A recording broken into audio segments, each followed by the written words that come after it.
If you're in your 40s and your 50s, I got a bit of a warning for you. If you're in your 70s or 80s even, I've got a question for you. Hi, welcome back to Silver Hill. My name is Kevin. And one of those things I've noticed is something that's happened about aging that I didn't expect. I didn't expect this at all. In fact, I was watching this video the other day where a man was explaining that you don't age gradually. What you do is you age in like steps or plateaus. And they did this study and they took all these, and it had something to do with, I don't know all the science, but it had actually something to do with molecular science, where they actually examined people's aging molecules or whatever. And they had something like, I think it was over 100 people, and I know that's not much of a study, but it seems to line up with other studies that we hear about anyway. And one of those is the fact that they found that when you hit about 44, you start to do a bit of a dramatic aging then. And when you hit 60, you do another one.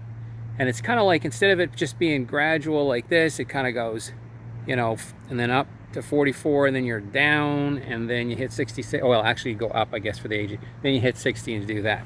So this is something I really didn't expect. Even though I knew and I had heard of this sort of thing before, that aging wasn't gradual, that it happens in steps.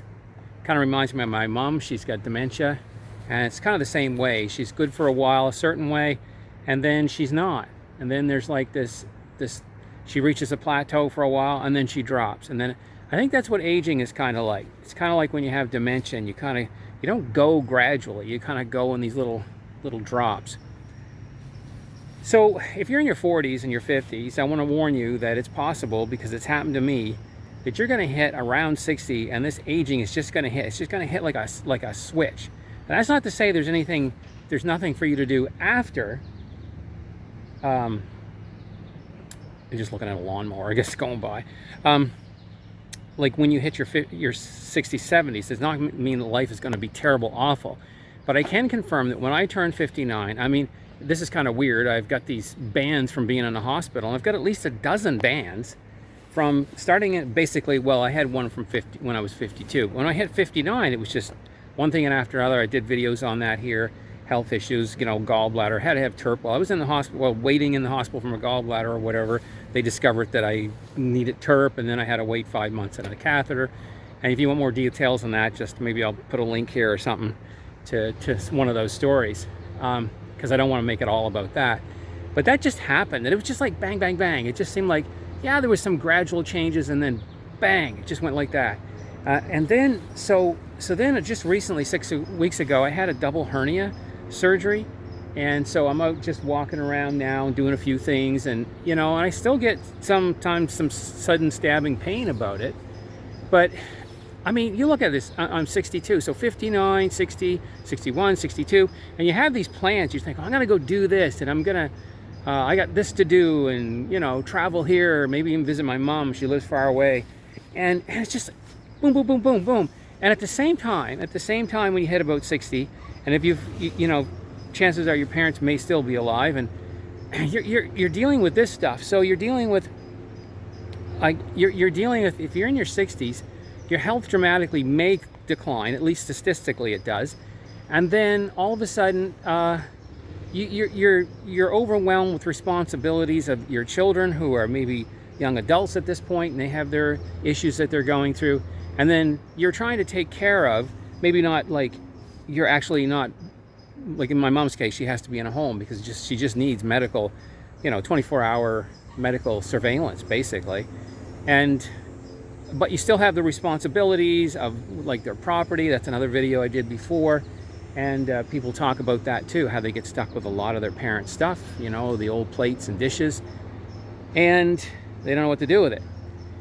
But I'm kind of hoping, because every time I go through one of these events and I'm on the surgical, man, I've had more painkillers and I keep thinking acetaminophen, but anesthesia, yeah, for being under.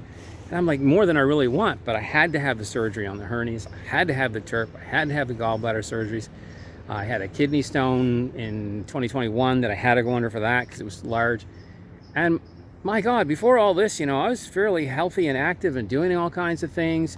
Very active person. I would just sit around the house. I got stuff to do, go for walks, and I eat fairly well, I do. I mean, we all indulge in the handful of chips every now and then, or maybe a slice of white bread. They tell us we shouldn't. But yeah, so what I'm wondering is if you're 70 or 80, have you encountered this? Are you in like my dad, he lived to be 87, but over since his 50s, he had 3 heart attacks and then a stroke, I think, towards the end when he was 87, and he died in 2021. So, but overall, I don't ever remember him or my uncles ever going through this period of being waylaid all the time, just set aside, healing and not being able to do things. And it's tough. It's tough when you're someone like myself. I've got firewood that I have to pile, and I try to keep up the vehicles some, so we don't have to spend so much on mechanical work. But now I do have to rely a lot on mechanics because I just can't do that anymore. So I'm just wondering, if you're in your 70s or 80s, did you go through this 60s decline that they said, and that you found that, wow, there's at least you got a good 10 or 15 years in there where things seemed to come back, you could travel, you felt healthy and had energy, or given nothing really serious happened, but please tell me in the comments if you found it that way. And if you're in your 40s and 50s, it is true, you might just glide right through into your 80s, and you may just have it, no issues at all, with a few odd things to happen. But let me know what you think. But yeah, if you're in your 40s, beware, have some backup plans, because when 60 hits, and if you go through this plateau, or this, I guess it's the opposite of a plateau. Oh yeah, you go into this decline at 60. Like, it's a fast drop. I mean, like, all these things hit at once. And I kind of remember that too with my blood pressure. There was a point where maybe in my 40s, maybe that was part of the aging, is that, blood pressure seemed fine, and then all of a sudden it wasn't, and then all of a sudden, boom, it went right through. Yeah, and I saw that in my wife too.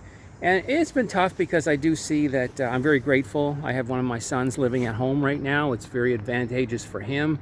It's probably only temporary, but he was able to re-educate. He was able to get a better job, and it's worked for him. I mean, it's a really good paying job, and he helps us out some around the house and some financially, and it's great having him around. But he's not going to be around all the time to help me pile wood or shovel snow or whatever has to be done. And yeah, so you're going to have a backup plan. You're going to have to be ready, I guess, for this sort of thing. And it's kind of an unexpected part of life. You don't see it. Like, you're looking ahead and you kind of feel good, and you kind of think, well, I'm fine. I can do this all on my own. But that's not the way it works, it seems, for a lot of people. Let me know in the comments what you think. And geez, I thought I was going to talk about something else there, and it kind of escaped my mind. I can't remember what it was. Oh yeah, I was just kind of say he's home, and my wife, she's still able to do things and stuff like that. And it's kind of I'm very happy for her. I see that my son and her will go out to lunch, and they'll go do things, and I'm happy. And then sometimes I'll go in and visit my daughter, and I'm the last few years, it just feels, we got married, and it was always my wife and I going to the restaurant, and it was always we got a good relationship and everything. It's just I'm not able, for different reasons. Yeah, even digestive issues hit me. I was raised to eat anything that was put in front of me. Whatever was put in front of me, you ate it. You didn't complain. Didn't matter what it was. I never could drink buttermilk, though. My dad tried to get me that. No way. But anyways, yeah, we were like that, and we ate what we wanted to eat, and I could go to the occasional restaurant, eat, but then all of a sudden, I developed some sensitivity to egg yolk. And when I say sensitivity, I mean I can't have it. So I have to look at, say a Thousand Islands dressing. It has, what do they call that? Frozen yolk, frozen egg yolk, something they call it. If that's in it, I don't even have to know. I'll get cramps, and I have to run off to the washroom, and then, I'll check the ingredients, and there it is, frozen egg yolk.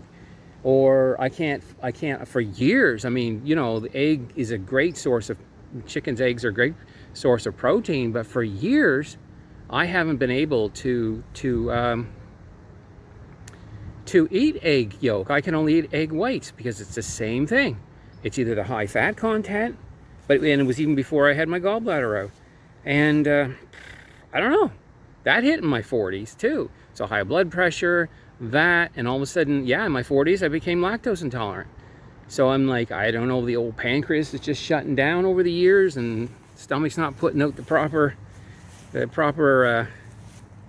you know, lactase and lipase and protease and all that you need to digest stuff. But yeah, it all hit like that in my 40s. That stuff all clicked, and I thought, okay, I can live with this. So basically, I can't really go out to restaurants anymore. I mean, you can't. What fun is it? What fun is it? I remember before it started happening, we would go up to this restaurant we called the Big Stop, and you know, I love to go up and have some hash browns once in a while, and I'd get chocolate milk and for breakfast kind of thing, and French toast. But the French toast, of course, had egg yolk on it, and sometimes the egg didn't get really cooked on the sides. You know what I mean? You know what it's like.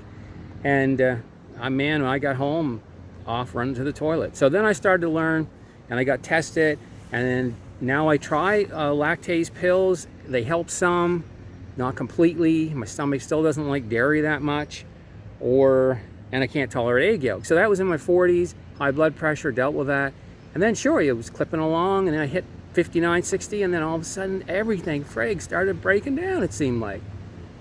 So I just want to know what you guys think, and let me know. I'm kind of hoping that I hang in there, that by the time I reach 70, I'm 70, not time I reach 70, but you know, in a couple of years, this will kind of pass, and I'll get to enjoy that little bit of settling out. So yeah, I don't get to really go and do things. I can't even imagine what it'd be like to, say, travel to Europe or something, and maybe the food is better, but I mean, I just can't go out in some cafe and eat whatever they put in front of me anymore, because yeah, well, I don't want to have cramps and be running for a toilet. So let me know what you guys find out. What have you experienced? Are you in your 70s and 80s and you experienced this in your 60s? Are you and then you're getting better, or are you in your 40s just laughing, thinking everything's fine? I'm telling you, well, shit's coming. Okay, we'll see you in the next one, guys. Just a short one. I don't even have my handset with me, and I just wanted to keep in touch, see what's going on, and see if you had to deal with this. Okay, we'll see you in the next one. Thanks.